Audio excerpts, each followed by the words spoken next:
Now let's take a look at using AutoTake to very quickly add some variation without having to dig through and override our attributes.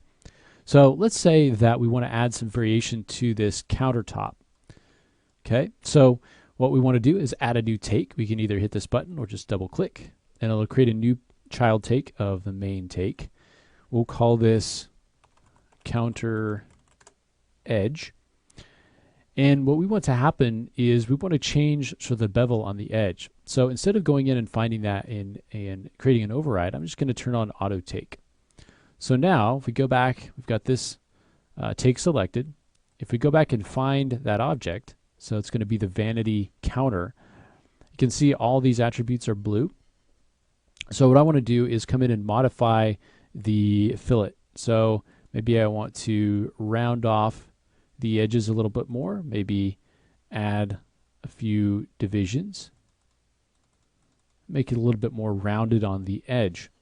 So now let's go back to takes, and you can see that now in our tree over here, we can see our object, vanity counter. If we dig down, you can see the two attributes that have been changed. If we go back to the main take, you can see that edge gets much harder. Even going into the towel green take, you can see that the edges are hard because those are based on that main take except for the color that we've changed. In this take, you can see that the towels are white. So it's only taking, in this case, the fillet radius and the fillet subdivision. It's ignoring the blue towel and the green towel because those exist in different takes. Likewise, our green and blue towel takes are ignoring the change that we've made to the counter edge. Now, if you wanted to have a take that is based on another take, so for instance, you wanted to have a towel green take, but then you also wanted one that had the edge softness in that version, then you could create a child take or a sub take for that.